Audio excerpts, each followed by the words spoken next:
It's not too often anymore that I get to go to an advanced screening for things, especially for a streaming exclusive movie. So, my opinion of the movie aside, I would like to thank Netflix for giving this opportunity to a movie to get it put in theaters. Surprisingly, which honestly should be a movie that goes in the theaters anyway, since it's a sci-fi epic, basically. At least that's what Netflix is describing it as. But either way, I watched Zack Snyder's latest movie, Rebel Moon Part 1, A Child of Fire. Oh, I got that one in one try.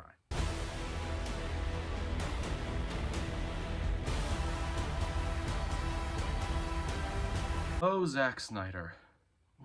What am I gonna do with you? I feel like I'm sitting here on the internet talking about Zack Snyder, and I feel like I'm getting into an internet cesspool. At the time of this recording, Rebel Moon Part 1 is not officially out on Netflix yet. By the time of this recording, it actually comes out tomorrow night. All things considered, this is Zack Snyder's latest movie. It is supposed to be the launching off point for a massive franchise play at Netflix. Of course, there's Part 2 coming out in the middle of April, I'm pretty sure, as well as a limited comic book, and there's a video game in the works, and of course, I'm pretty sure there's a show in the works at Netflix as well. I can't say that for sure. And I'm rooting for the guy.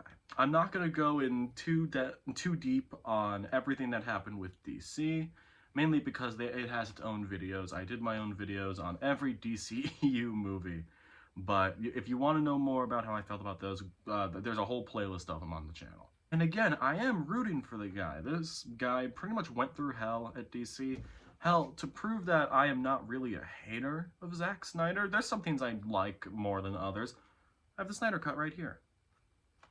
I bought this. I put money on the line for this. Even his last Netflix movie, Army of the Dead, which I also got to see in a theater, I think it was a nice little return to form after I'm pretty sure this came out like a few months after the Snyder Cut, and I think it was pretty fun. It was one of his better movies. It's up there in terms of like somewhat of my favorites of his. And it really does pain me to say this, mainly because, again, I'm rooting for the guy. I want him to make good movies. I want anyone to make good movies, and it's also very hard to make movies. So the fact that Zack Snyder has this insane audience, in my opinion, is pretty cool of him. Is not, like, obviously there are a few people that I think toe the line and how far they would go to defend him, but that's just my personal perspective. I just like some of his movies. So it pains me to say that not only is this Zack Snyder's worst movie, in my opinion, I think this is the worst movie of the year and maybe of the decade. Since this is a part 1, I'm pretty much going to go into the depths of, oh, is this technically a part 1 in the way that, I don't know, another big sci-fi franchise is doing it, like Dune, since that last movie was a part 1? Well, I'll actually get to that in a bit. But the gist of this is Rebel Moon was originally a pitch for a Star Wars movie to Lucasfilm. Lucasfilm ended up rejecting that pitch, and it ended up getting retooled and reworked into Rebel Moon, like this. To start off, there is this peaceful colony on the edge of this galaxy, and it's threatened by the armies of the tyrannical Regent Balisarius. I had to look up what that name was. They said it in the movie a couple times, but there's some weird sound things that I couldn't get pronunciations or even names of other people well, although that could just be the theater I was in. There's a young woman named Kora, played by Sofia Boutella, who's there, and she is dispatched to seek out warriors from neighboring planets to help take a stand and fight against the Empire. I don't know, this is just Star Wars, man. And I'm not usually the kind of guy that would take the piss out of a movie because it is pulling inspiration from other movies. There's obviously a lot of Star Wars here because this is a Star Wars. This was originally a Star Wars script. There's a lot of Seven Samurai and the Magnificent Seven, of like rounding up all the different characters together. And there's also a little bit of Dune, but not Denis Villeneuve's Dune. David Lynch's Dune, for how goofy it kind of is. And I'm sorry to say that I don't think the acting is even that great in this. This is not the fault of the actors. I think I like Sofia Boutella. Charlie Hunnam is a really good actor in things I've seen him in. Ray Fisher kind of got fucked over at DC, so I was kind of hoping this would be a bit of a redemption story, especially since he was working with Zack Snyder. But this, I don't know, it just didn't land for me. The only character in this that I would honestly be more interested in knowing a little bit more about is Jimmy, a military robot voiced by Anthony Hopkins. That he had an interesting backstory that they didn't really show that much, but of course that could just be in the Snyder cut of this movie. I'll get to that whole thing in a little bit. The visual effects here are admittedly ambitious. There is a lot happening. It's just, there's also a lot of practical effects too, with, you know, whimsical and creepy creatures, but they just don't look that good. And on top of that, they don't blend together well. There's a scene where Sofia Boutella's character is talking to another creature in a bar, and it doesn't look like they're in the same room. Like, I know it's like, it's very much of a nitpick, but when you're thinking of Quantumania, when you see the effects in this movie, you know something's a little bit off, and like, it has to be said.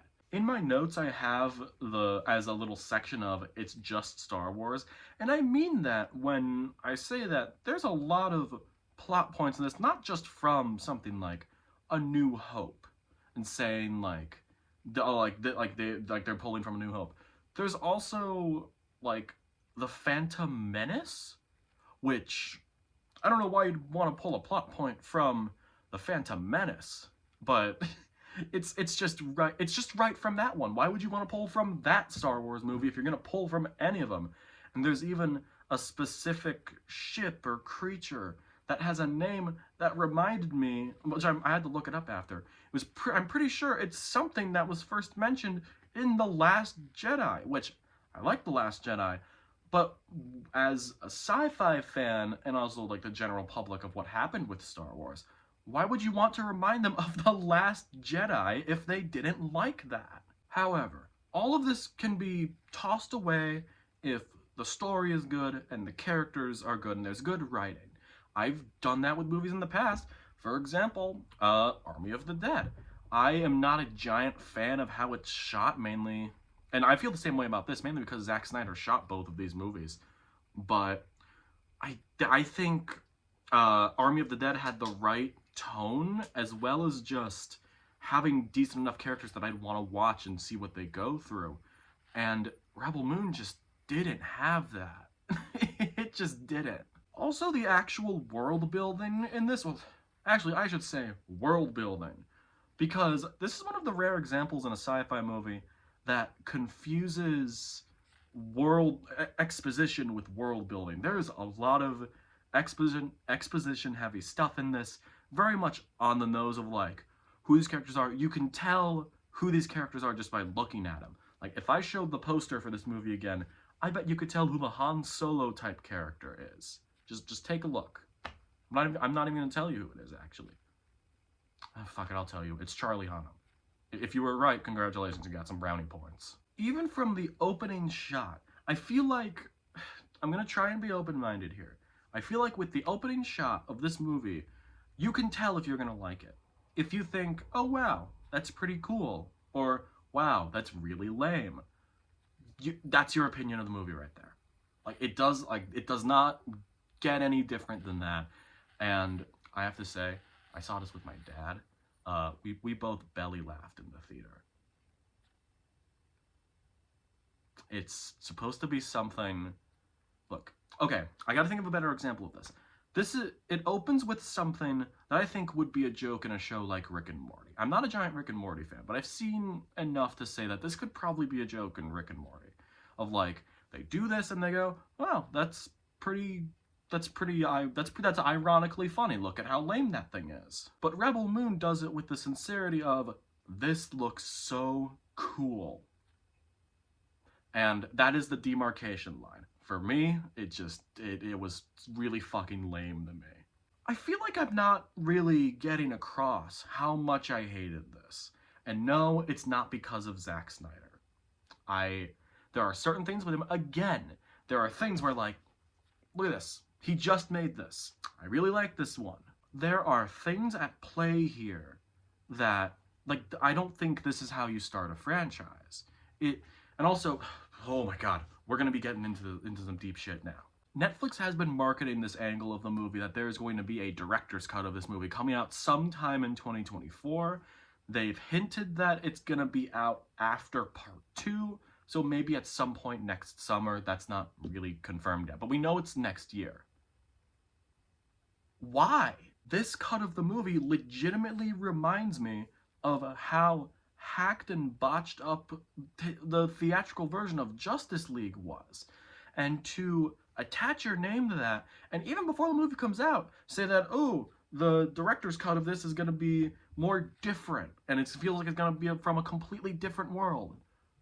Why? Why are you doing this? You put out Army of the Dead a couple years ago. I think it was a pretty good movie. Didn't have a director's cut, and on top of that, it was rated R. This director's cut, the director's cut's gonna be rated R. The version that's coming out tonight or tomorrow night. By the time it'll be up, it'll probably be out. It's PG-13, and you can tell that they cut stuff out of it to make sure that it does get a PG-13, as well as being a little over 2 hours. The director's cut is probably going to have about an hour's extra worth of stuff. Why? Why? It actually makes me upset to the point where I am not Zack Snyder. I know that. But to tie yourself to this trend of always doing a director's cut makes you feel like you're abandoning a movie. And look, I get that you made it. I get that. But why, especially under the circumstances with what happened with Justice League, a very traumatic and tragic thing that shouldn't happen to anyone, why are you letting your movie, why are you letting them do this? I looked it up. Apparently it was Netflix's decision to do this. I think they shot themselves in the foot with this. If people watch Rebel Moon Part 1 and they're not really, and they're not a fan of it, they're not going to watch the director's cut to know everything else. Who knows, maybe they're not even going to watch Part 2, which even comes out in a couple months. Hell, it's going to get hurt quite a bit, mainly because Dune Part 2, in my opinion, probably what's going to be the better movie, is coming out in between them. And it's going to eat up the franchise, and it's going to be... oh my god, this has actually made me angry. I know this kind of devolved into, like, business practices more than the movie itself, but this would definitely help if the movie was better. And it's not. I legitimately think that Rebel Moon Part 1 is a colossal failure. There is damn near nothing in this movie that is good. I remember seeing the Rotten Tomatoes score come up, which I understand if you don't like Rotten Tomatoes. But just, I get it. I get why it started off so low. There was a point where it was at 9%, and I thought, wow, that's really bad. Look, if you like this movie, that's completely fine. That is the one thing that you gotta take away from this. My opinion is my opinion, your opinion is your opinion. I really think that this movie is bottom of the barrel, worst of the decade, one of the worst Netflix films that have ever been put out, period. And honestly, it is so bad on nearly every level that I will be there for Part 2. Because you know why? I don't think it can get worse than this. I really don't. If it can be on the same, if Part 2 is on the same level of bad as this, Netflix has got to rethink this. Because obviously it's a contractual thing. They got to put out Part 2. I get it. But if Part 2 gets a similar response to this, okay, I'll take that part out. I'll take it back, mainly because the movie's not out yet. The audience score on Rotten Tomatoes is fine. It's not that high compared to other Snyder movies, but it's in the fresh range. But you have to understand something here. There are times where Hollywood has talked about putting out slop. There are people out there who hated The Flash, which I get it. But I liked it. If you saw my review of it, maybe I was a little too high on it. I watched it since then. It's gone down a tiny bit. But I still relatively like the movie. Rebel Moon Part 1, A Child of Fire, is bafflingly bad. Even for Zack Snyder, who, like, I didn't think he had this in him. I did not think he had this level of bad in him. And That really sucks. Because again, I'm rooting for the guy. He's gone through hell over the past couple of years. I want him to win me over. This was supposed to be the big return for him, and I was relatively excited for it, but I don't think I can do this if this is what he's going to be doing. Rebel Moon, Part 1, A Child of Fire. I'm giving this a half star. This is one of the biggest misfires of the decade. It honestly reminds me of when the Wachowski sisters did Jupiter Rising. I just watched that recently. It kind of reminds me of that in a couple ways. But again, I guess I have to reiterate again, I will not care if you like this movie. That's fine. It is good that you have something to like and you will get something out of it. That is cool. I got nothing out of this other than the fact that this was so bad that it wrapped around to being amazing in the way that, like, I don't know, The Room is. This, I don't think I got that energy across in this video. This is horrible. At the screening, they actually did trivia before it, and I got a trivia question right, so I got a Funko Pop of the Anthony Hopkins robot. I'm just gonna take it out of the box and just say it's a cool design and just forget it's from this.